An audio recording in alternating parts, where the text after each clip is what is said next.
আয়াত, আপনি আসলে যখন আমাদের ২৪শে যে অভ্যুত্থান হলো, এটা আপনারা আপনারা মেক্সিমাম আপনাদের আ জেনারেশন আলফার অনেকেই বাসায় ছিলেন। আপনারা আসলে এই অভ্যুত্থানটাকে কিভাবে দেখেছেন? আমি যদি বলি, আপনাদের ১ম স্কুল কবে বন্ধ করে দেয়, তখন আপনাদের অনুভূতি কি ছিল? পাশাপাশি হচ্ছে আপনাদের কারফিউ এর টাইমে আপনারা বাসায় বসে তখন কি চিন্তা করছিলেন? প্রথমত যদি ওই স্কুলের বিষয়টা নিয়ে কথা বলি, ওটা নিয়ে একটা মজার ঘটনা আছে। একটা আলাদা একটা ফিলিং পাবেন। আমাদের যখন মানে বিষয়গুলো যখন অনেক মানে খুব বেশি প্রভাব বিস্তার করা শুরু করে, প্রথমত বিষয়টা কিন্তু অনেক পুরানো। মানে এটা বেশ ১-২ বছর সহ বেশ অনেকটা বিষয়টা আগের। এটা আস্তে, আস্তে ডেভেলপ হওয়া শুরু করে যে ভা কোটা আন্দোলন নামে একটা জিনিস আছে। তারপর ছাত্ররা নামা শুরু করছে। বিষয়গুলা ফেমাস হওয়া শুরু করে। বিষয়গুলো প্রভাব বিস্তার করা শুরু করে। তো যখন বিষয়টা একটা significant amount of একটা প্রভাব বিস্তার করে ফেলে, তখন আমাদের স্কুল একটা পোস্ট দিছিল যে তখন আমাদেরকে একটা পোস্ট দিছিল। পোস্টটাতে বলছিল যে বন্ধ থাকবে। একটা ওয়ার্ড তারা উল্লেখ করছিল যেটা আমি মেনশন করতে চাই। ওরা বলছিল, আগামী যেকোনো নোটিশ না পাওয়ার জন্য মানে যতক্ষণ পর্যন্ত না কোনো ফার্দার নোটিস আমরা না পাই, স্কুল অনির্দিষ্টকালের জন্য বন্ধ থাকবে। একটা আচ্ছা। আলাদা একটা ফিলিং এটা কি আসে। আপনাদের জীবনে ১ম এরকম? হ্যাঁ, ১ম কারণ কোন নোটিসে ডাইরেক্ট এরকম করে বলছে, অনির্দিষ্টকালের জন্য অনির্দিষ্টকালের হয় জন্য না। বন্ধ। আচ্ছা, মানে একটা খুব ফিল আসে আচ্ছা। জিনিসটা। খুব মনে খুশি হচ্ছিল যে অনেকদিন বন্ধ পাবো। এরকম কিছু? ওটা তো আছেই। তার পাশাপাশি জিনিসটা একটু অড না?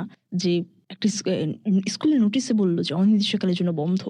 আচ্ছা, আচ্ছা। অনির্দিষ্ট। ও। হতে পারে অনন্তকাল। আচ্ছা। তো এরপরে আসলে কিভাবে জিনিসগুলা এই যে যখন আমাদের কারফিউ দিল, তখন আপনাদের বাসার ভিতরে পরিস্থিতি কেমন ছিল? মানে আপনার তখন কি মনে হচ্ছিল? দেশে কি হচ্ছে? তো প্রথমত যখন নোটিশটা পাই, তো তার ২-১ দিন আগে আমি বিষয়টা জানতাম যে অনেকদিন আগে ঐরকম না। ২ দিন আগে আমার একটা দাদু আছে। তো দাদুর থেকে আমি শুনছি, মানে উনি অনেক রাজনৈতিক বিষয়ে অনেক ভালো একটা জ্ঞান রাখে। তো উনার থেকে আমি শুনছি যে এই টাইপসের একটা আন্দোলন চলতেছে। তো আমি যখন বিষয়টা শুনছি আমার কাছে ইন্টারেস্টিং লাগছে।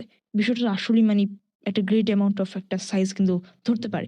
তো আমি কি করলাম, আমি ওই দিন থেকে আসলে আমি একটু বেশি, বেশি নিউজ দেখা শুরু করলাম। আচ্ছা। তারপর একটু YouTube এ সার্চ-টার্চ করলাম। তারপর ইনফরমেশন গ্যাদার করা শুরু করলাম। বিষয়টা সিনারিওটা কি? হুম। মানে জিনিসটা আসলে কি হইতেছে? আচ্ছা, ওটার আচ্ছা। ব্যাপারে আমি একটু রিসার্চ করলাম। তো ২-১ দিনের মধ্যে আমার কাছে বিষয়টা ক্লিয়ার হয়ে গেল যে কোনটা আমরা শিক্ষার্থীরা এনাফ অ্যামাউন্ট অফ আমাদের দাবি যেটা সেটা পূরণ করা হইতেছে না। যার কারণে আমরা একটা গ্রেট ওয়ার লড়তেছি। আমরা আন্দোলন শুরু করছি। আমরা গণ-অভ্যুত্থান শুরু করব। তো যখন এটা আমি জানতে পারছি, তো প্রথমত মানে কারফিউ তখনও মেবি শুরু হয় নাই। কিন্তু যেহেতু স্কুল বন্ধ এবং ও আমি আমার মানে বেড়াতে যাওয়া তারপর সবকিছুই কিন্তু বন্ধ ছিল। আম্মু-আব্বু একদম ভালো করে মানা করতেছিল। কোনো খেলা, কোনো বেড়ানো যাওয়া, কোথাও জন্য কোনোভাবে বাইরে যাওয়া যাবে না। মানে লকডাউন থেকে বিষয়টা আরো খারাপ হয়ে গেছিল। আচ্ছা। ইয়া আমরা প্রথমত যখন কারফিউ হয় তখন কিন্তু বিষয়টা আরো একটু বেশি হ্যাঁ, গভীর হ্যাঁ। হয়ে যায়। ইন্টারনেট বন্ধ হয়ে যায়। হ্যাঁ, ওই ইন্টারনেট সময় মনে হচ্ছে ওটা আরো বেশি গভীর। আচ্ছা। মানে তখন আপনার কি মনে হচ্ছিল? তখন যে মনে কি হইতেছিল হবে? একদম ফুল আইসোলেটেড। আচ্ছা, কোথাও বাইর হতে পারতেছি না। প্রথমত আ আমার বাসা মূলত ২ নম্বর গেটের দিকে। তো ২ নম্বর গেটেও মানে একটা ভালো ছিল। কারফিউ আন্দোলন চলতেছিল। তো সামান্য রোডেও কিন্তু বের হওয়া যথেষ্ট রিস্কি। রিস্কি। কারণ যেখানে মানুষের ছাদের উপর থেকে গুলি করা হইতেছে, সেখানে রোডে নামা তো আরো বেশি রিস্কি। যেকোনো সময় গোলাগুলি হইতে পারে। তো বেশ কয়েকবার ঘরের সামনে দিয়ে আমি মিছিল যাইতে দেখছি। তারপর দূর থেকে একদম রাজপথ যেটা, সেখানে ওখানেও মানে একদম অনেক মানুষের মিছিল। সেটা ওখান থেকেই শোনা যাচ্ছিল আমার বাসার থেকে। তো ঘরে একটা মানে আমার নিজের মনের মধ্যে খুব একটা ভালো ভয় কাজ করতেছিল। এরপরে আমরা যদি ৩৬শে জুলাইয়ের কথা বলি বা ৫ আগস্ট, তখন আপনি কখন নিউজটা পেলেন? নিউজটা পাইছি আমি একদম বিকাল ৩টা মেবি যমুনা টিভিতে। আচ্ছা। তো তখন কি মনে হচ্ছিল? আপনার অনুভূতি কেমন ছিল তো তখন? ওটার জন্য আসলে আমি আ যখন বিষয়গুলো এমন হয়ে আসতেছিল, আমার শুরু থেকে একটা জিনিস মনে হইতেছিল যে এর আগেও তো অনেক আন্দোলন হইছে। এরকম আন্দোলন তারপর এরকম জিনিসগুলো তো নতুন না আমাদের বাঙালিদের জন্য। তো আমি মনে করছিলাম এটা হবে।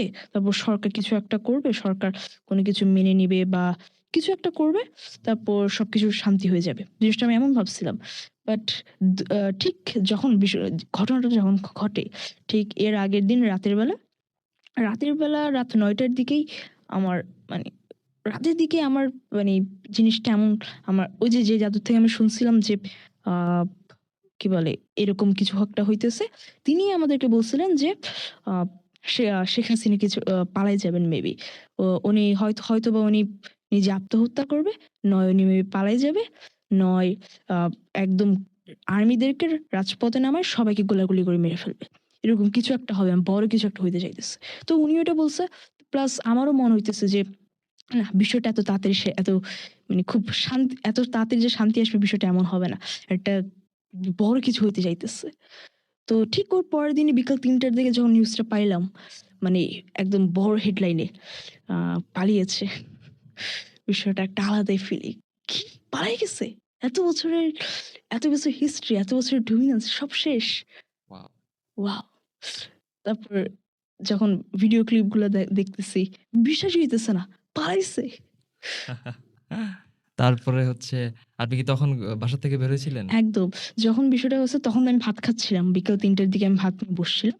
ওই যে যখন ভাত খাচ্ছিলাম, তো ভাত খাওয়ার সময় যখন নিউজটা পাইছি, আমি ভাত অর্ধেক রেখে আমার আমার নিচে আমার উপরে আমার ফুপ্পিরা তারপর চাচুরা থাকে। তো ওদের সবাইকে নিয়ে আমরা বের হয়ে গেছি। ও তারপর আপনি যদি সারা বাংলাদেশের কথা চিন্তা করেন, সবথেকে বেশি মানে মিছিল, আনন্দের মিছিল যেটা হইছে ওটা কিন্তু ২ নম্বর গেটে হইছে। আমার বাসা একদম ২ নম্বর গেটের কাছে। তো আমরা একদম ২ নম্বর গেটের রাজপথে নেমে শুরু করছি সবাই মিলে। মিছিল। হ্যাঁ। আমার যতগুলো ফ্যামিলি মেম্বার আছে, আমার চাচু, চাচী, আমার আম্মু, দাদু, আমার দাদু পর্যন্ত নামছিল। তো সবাই মিলে আমরা মিছিল শুরু করছি। একটা আচ্ছা। আনন্দ উদযাপন।